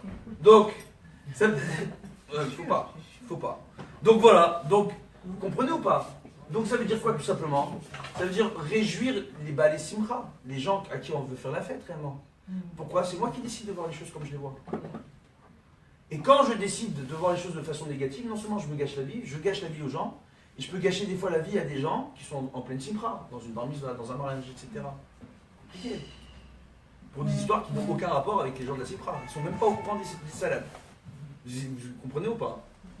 C'est compliqué. Excusez-moi, oui. Mais quand c'est des parents qui sont en discorde, voilà, les parents sont séparés, ils sont en discorde, on fait comment pour respecter les parents? On va arrêter la vidéo. C'est une bonne question. Hein? On Ouais. fait comment? Le père et la mère sont divorcés. Ouais. Et ils sont en discorde. Ils sont en discorde. On fait comment fait pour une chélat respecter racham. les deux parents? Ah ouais, on fait une chélat racham. Et si les parents sont intelligents, hein, d'accord, même s'ils sont en discorde, ils doivent trouver eux la force Et s'ils sont pas de intelligents? réjouir leurs enfants. Exactement. Hein? Et s'ils ne sont pas intelligents, on fait comment? Alors, il faut prier pour que Dieu leur ajoute un peu de bête chalbis. Exactement. Alors maintenant, non, je plaisante. En réalité, C'est une vraie question. non, mais je sais que c'est une vraie question. C'est une vraie question. Tout dépend de la situation. Ça, c'est pas une réponse, je ne peux pas vous donner une réponse générale. Parce que si les parents sont à un tel point de niveau de discorde, c'est pas forcément qu'ils sont idiots. C'est que peut-être qu'entre eux, les choses sont arrivées à un tel stade qu'ils ne peuvent plus être réunis dans la même pièce. Vous comprenez ou pas? Mais comment on fait Alors, attendez, justement, on a besoin de savoir qu'est-ce qui s'est passé entre les parents pour qu'ils arrivent à un tel niveau de discorde entre eux. Et pour pouvoir aiguiller les enfants, de leur dire comment faire les choses. Donc c'est au cas par cas. Donc ça, c'est ce qu'on appelle un cas de Sheila Tracham. Et ça touche à Divin Nefashot. C'est des cas qui touchent à la vie et la mort, entre guillemets. La vie et la mort, c'est pas uniquement la vie physique, c'est aussi une vie familiale. Ça peut tuer une famille, des histoires comme ça. Vous comprenez ou pas? Donc on a besoin d'avoir tout le détail au cas par cas. On ne peut pas répondre en général. Vous comprenez? Quelqu'un qui va vous répondre en général, c'est soit il a du mal à réfléchir tout seul, d'accord? Soit il n'a pas conscience de ce qu'il fait, soit il ne connaît pas les halachot. Sur ces questions-là, c'est au cas par cas. Vous comprenez? C'est du sur-mesure. C'est pour ça qu'on a beaucoup de tailleurs chez nous. Alors maintenant, c'était une blague. Alors maintenant, quand on s'oppose à nos parents, c'est que nous, on veut éduquer nos parents. Alors c'est vrai qu'on dit qu'à la génération messianique, ce seront les enfants qui feront faire teshuva à leurs parents. Et il rapportait dans le Midrash que les enfants feront l'éducation de leurs parents, dans le Derech HaTorah, et pas dans toutes les choses de la vie. Quelqu'un qui n'est pas au top dans l'accomplissement de Torah ou Mitzvot, c'est pas forcément quelqu'un de malhonnête, c'est pas forcément quelqu'un qui n'a aucune expérience de la vie, c'est pas forcément quelqu'un dont on peut apprendre. Ezeu Chacham, Alomed Mikol Adam. C'est qui le véritable sage, celui qui est disposé à apprendre de tout à chacun. D'accord? Maintenant, il faut bien comprendre que quand on propose quelque chose à nos parents, parce qu'on pense, parfois, qu'ils peuvent se tromper. Et ça arrive, hein, les parents qui se trompent. Bénisse. Alors maintenant, au Hachem, donc, qu'est-ce qu'on voit par rapport à ça? On voit justement, je parle pas de mes parents, hein, parce que les gens, ils sont au top. C'est pas vraiment si vous voyez. En même temps, non, c'est pas ça. Mais Dieu bénisse. Qu'est-ce qu'on voit tout simplement? On voit justement que quand on propose une solution avec nos parents, on doit la proposer avec respect, avec amour, avec soumission. Ah, vous avez bien entendu. Ah ouais, c'est dur, hein. C'est dur, hein. C'est dur. Vous voyez? Et puis parfois, on peut arriver à faire un truc de fou, hein. C'est respect, amour, soumission, mais un peu directif. Ouais? Tout dépend de la situation. Ouais. Donc voilà. Donc on voit. Hein. Maintenant, quand maintenant nos parents nous demandent quelque chose que l'on ne peut pas faire, comme j'ai déjà expliqué, il faut le dire. Et si on refuse, il faut le refuser avec respect, amour, humilité, soumission. D'accord? Il faut leur faire comprendre qu'eux, ils représentent quelque chose d'énorme dans notre vie. Essayez de comprendre. Quand on arrive à un âge où tous les enfants se sont mariés, les parents ont donné toute leur vie pour leurs enfants. D'accord? Et maintenant, ils sont seuls. Ouais, ça arrive ou pas? Et les enfants, ils sont tous occupés. Les parents appellent pour demander un coup de main, quelque chose. On peut les aider à quelque chose, etc. Les enfants ne peuvent pas. Comment ils sont? Je l'ai déjà dit tout à l'heure. Quand on leur raccroche, quand on parle mal, comment ils sont? Et quand on est occupé, comment ils sont? Alors qu'on peut toujours trouver des solutions. Non? Moi, j'ai eu un cas exceptionnel, Ben Porat Yosef. J'ai récemment, c'est une très, très, très jolie histoire. D'accord? C'est pas avec des parents, c'est entre deux frères. Il y a eu des tensions entre deux frères. Des tensions entre deux frères. Maintenant, il y en a un, Dieu bénisse, qui a fait des études, qui a travaillé, qui a réussi, entre guillemets. Et l'autre, qui rame un peu, il a un peu du mal. Celui qui a du mal, il a pour habitude de demander à celui qui a bien réussi un coup de main. Maintenant, celui qui a du mal, il a du mal, celui-là, parce que c'est quelqu'un qui a tendance à promettre au monde entier le ciel, d'accord? Quand lui-même, il a du mal à sortir d'en dessous de la terre. Comprenez ou pas? C'est dur à comprendre, mais... Hein? C'est dur à comprendre. Ouais. Ça veut dire, tout simplement, ça veut dire c'est quelqu'un qui a tendance à très bien parler avec les gens, à faire de très belles promesses, mais à ne pas pouvoir tenir les promesses qu'il fait. Parce qu'il exagère, il a tendance à exagérer. D'accord? Il est trop bon. Hein? Il est trop bon. Il n'est pas trop bon, il exagère dans ce qu'il dit. D'accord? Donc, tout simplement. Et l'autre, Dieu bénisse, celui qui est plus construit, il sait quand dire oui, il sait quand dire non, il connaît ses limites, et Baruch Hashem, c'est ce qu'il a mené sur le chemin de la réussite. Et au niveau familial, et au niveau professionnel, et à tous les niveaux. Donc ils ont l'habitude il a l'habitude d'être dans le frère qui a réussi. Lui, il ne veut pas que son frère lui demande la tzedaka. Donc il cherche à faire travailler son frère. À chaque fois qu'il met son frère sur un business, avec lui, sur une affaire, le frère finalement, il se fâche avec les clients ne veulent pas parler avec le frère qui est aisé, d'accord, après, il se fâche avec les clients, il lui fait n'importe quoi, à chaque fois c'est une catastrophe. Catastrophe. Qu'à la fin, le grand frère, il dit, finalement, il vaut mieux que je ne travaille pas avec mon frère. Il ne travaille pas avec son frère. Et un beau jour, il y a la belle-sœur qui se fait appeler par, donc la femme du riche, se fait appeler par la femme du pauvre. On résume, hein. La femme du riche, la femme du pauvre l'appelle. Les deux belles-sœurs. Pour lui dire, les deux belles-sœurs maintenant, maintenant elles sont au milieu, hein, elle les compte les points entre les maris. Elle appelle pour lui dire, voilà, on a du mal ce mois-ci, et malheureusement, notre poussette, elle s'est cassée, et est-ce que tu n'as pas une poussette à me passer, etc. Maintenant, la petite histoire entre eux, c'est que Ben Porat Joseph, les deux, ils ont des familles nombreuses, et qu'ils ont déjà, les riches, prêté à plusieurs reprises des poussettes aux pauvres, et que les poussettes, à chaque fois, au bout d'une semaine, 3 mois, ils les ont cassées. Des mangeurs de poussettes. C'est ce qu'ils font avec. D'accord? Maintenant, moi, les deux familles, je les connais, je suis le rab des deux familles, donc je connais un peu les histoires entre eux, c'est pas grave, ils m'ont un peu rentré dedans. Et la belle-sœur m'appelle, elle me dit, mettons, moi j'ai un problème. Ma belle-sœur me dit qu'elle a un problème de poussette, je peux pas la laisser sans poussette, elle a un bébé, la poussette elle est cassée. Mais moi, elle me demande ma poussette, je suis enceinte, je dois bientôt avoir un bébé, je vais avoir besoin de ma poussette, et c'est une belle poussette, si je lui passe, elle a cassée, je fais quoi? Je lui dis, bah vous trouvez une solution. Qu'est-ce qu'elle a fait? Ah, il y avait le gomard chez Jérémy. Alors, il y avait qu'à ils étaient de des braques, j'étais pas au courant. Qu'est-ce qu'elle a fait la belle-sœur? Bah c'est bien, voilà, comme quoi, hein. Alors maintenant, Baruch Hashem, attendez, je vous termine par rapport à ça.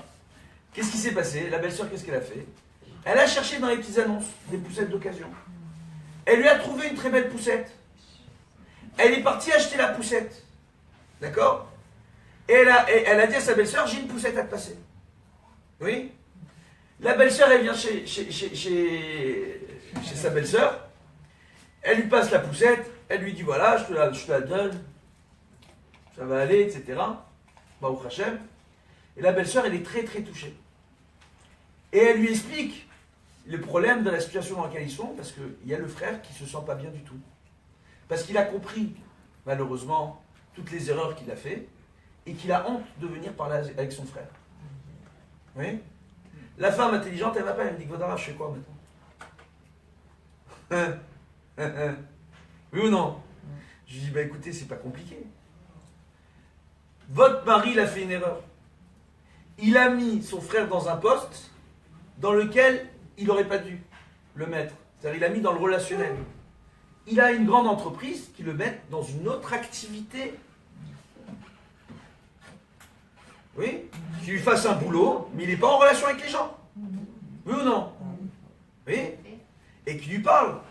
Et qu'on fasse comme c'est rapporté dans le Midrash. Qu'est-ce qu'on rapporte dans le Midrash? Il est rapporté parfois que lorsqu'un roi, il a un de ses ministres qui ne se comporte pas très bien, oui, ou qui ne respecte pas tous les commandements du roi, bah, au lieu de faire honte à son ministre, parce que c'est affaiblir la royauté du roi, de dire qu'on a un ministre qui va bien, il prend le ministre et il lui dit maintenant je vais te nommer diplomate dans un pays lointain. Oui, c'est à toi, tu vas être diplomate là-bas, tu vas t'occuper d'un truc, t'es un peu loin. Donc ici c'est le même principe. Oui. Je dis maintenant, il faut l'éloigner de ce poste et le mettre dans un autre poste. En lui donnant des cadres, en lui disant que c'est un poste de responsabilité, et mettre sur sa tête quelqu'un qui va le former. En disant qu'il a besoin de suivre une formation. Eh bien, ils m'ont écouté. Baruch Hashem. La petite histoire, c'est que c'était une société d'informatique. Le frère, qui n'avait pas trop les moyens, a décidé de suivre la formation. Il a commencé à se débrouiller dans la programmation. Il s'est dit un beau jour, attends, moi, maintenant je comprends, il a demandé à son frère s'il pouvait développer une petite application sympathique. Baruch Hashem. Et l'application aujourd'hui, c'est une application qui est extrêmement connue. On ne va pas donner de nom parce que sinon après c'est. Mais elle est partout dans le monde. En plus, les gens ne savent pas que c'est un juif qui est derrière, donc vaut mieux ne pas dire. Tous les antisémites qui nous regardent, on vous aime. Alors maintenant, par rapport à ça, hein, voilà. Bezrat Hashem. Donc on voit quoi tout simplement? Qu'il y a une véritable chorma. Une véritable chorma qui s'est mise en place et ils ont su assainir les rapports entre eux en créant un rapport honnête. Pourquoi? C'était quoi le problème du frère riche? Le frère riche, il voulait aider son frère mais lui faire plaisir. Il ne voulait que lui faire plaisir. Donc il voulait mettre son frère là où son frère il voulait être.